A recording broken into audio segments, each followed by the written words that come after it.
ராதே கிருஷ்ணா. ரொம்ப அழகான ஒரு குகை இது, தோட்டகாச்சாரிய குகை. இந்த தோட்டகாச்சாரியர் இங்கே நீங்கள் நேராக பார்க்குறது ஆதிசங்கர பகவத் பாதர். இங்கே இதுக்கு சின்னதாக இருக்கிறது தோட்டகாச்சாரியா. இங்கே இருக்கிறது நர்மதா பானலிங்கம், நர்மதையிலிருந்து கொண்டு வந்த லிங்கம். இது சங்கரர் மானசரோவர், கைலாசம் மானசரோவர்லேருந்து கொண்டு வந்த ஸ்பட்டிகலிங்கம். கிட்டத்தட்ட 2000-2500 வருஷங்கள் ஆனது. சங்கரரும் பூஜை பண்ணி, தோட்டகாச்சாரியாரும் பூஜை பண்ண சங்கர அழகான ஸ்பட்டிகலிங்கம்.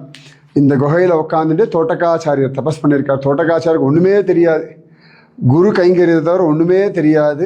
அப்போ சங்கரருடைய ஆசீர்வாதத்தினாலேயே அவருக்கு அப்பேற்பட்ட ஒரு ஞானம் சித்தித்தது. அப்போ அவர் சொன்னது தான் இந்த தோட்டகாஷ்டகம். தோட்டகம்ன்ற ஒரு மீட்டரில் சொன்னதுனால தோட்டகாஷ்டகம்னு பெயர். இப்போ நான் இந்த கதவை சாத்தி லைட் அணைப்போம். அழகாக அந்த ஜோதி ஸ்வரூபனான பகவத் ஸ்வரூபத்தை இப்போ பார்ப்பேன். அங்கே பாருங்க, எழுதுவான நின்று பாருங்க.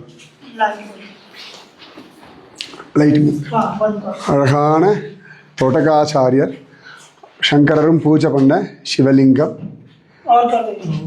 இந்த ஜோதி ஸ்வரூபம் இப்போ தெரியவார் பாருங்க.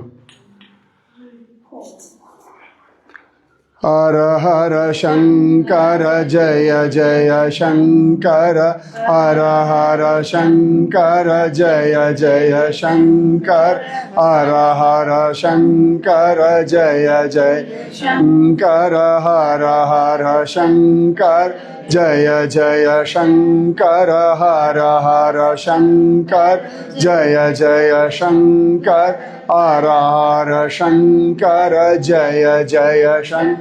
இப்போ ஜோதி ஸ்வரூபம்னா எப்படின்னு உங்களுக்கு ஓரளவுக்கு புரிஞ்சிருக்கும், சரியா? இந்த மாதிரி அப்படியே தேஜோமயமான வெளிச்சத்தில் தான் சங்கரருக்கு சிவபெருமான் காட்சி கொடுத்தார். அதுதான் ஜோதி ஸ்வரூபம்னு சொல்கிறோம். இந்த மாதிரி உள்ளுக்குள்ள உடைய வெளிச்சமாக தான் பகவான் இருக்கான். நம்ம எல்லாருக்குள்ளேயும் அந்தரியாமியாக சுவாமி இந்த மாதிரி ஒரு வெளிச்சத்தில் தான் இருக்கார், சரியா?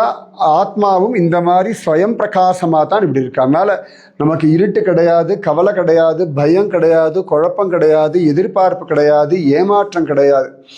மனசினுடைய விகாரத்தினால தான் எல்லாம் தோன்ற. இப்போ தூங்கும் பொழுது நம்ம இந்த மாதிரி ஜோதி ஸ்வரூபமாக தான் இருக்கோம்.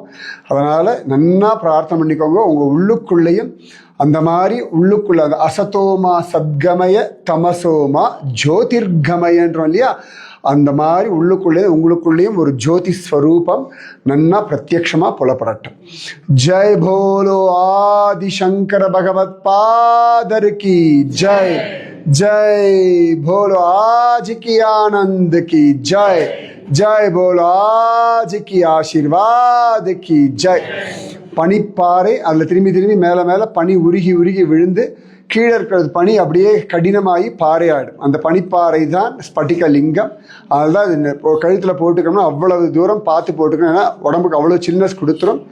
அழகான இந்த ஜோதிர்லிங்கம், இந்த ஸ்பட்டிகலிங்கம், ஜோரான தோட்டகாச்சாரியார், அற்புதமான ஆதிசங்கர பகவத் பாதர், நர்மதா லிங்கம், இவர்கள் எல்லாம் உங்களுக்கும் உங்கள் குடும்பத்திற்கும் பரிபூர்ண சமாதானம், சாந்தி, நிம்மதி, பக்தி, ஞான வைராகியம், ஆயுர், ஆரோக்கிய, ஐஸ்வர்யம் எல்லாம் தரட்டும். எங்கள் பேர் தோட்டகாச்சாரியார் குகை. ராதே கிருஷ்ணா. जय भोलो स्फटिकलिंग भगवान की जय.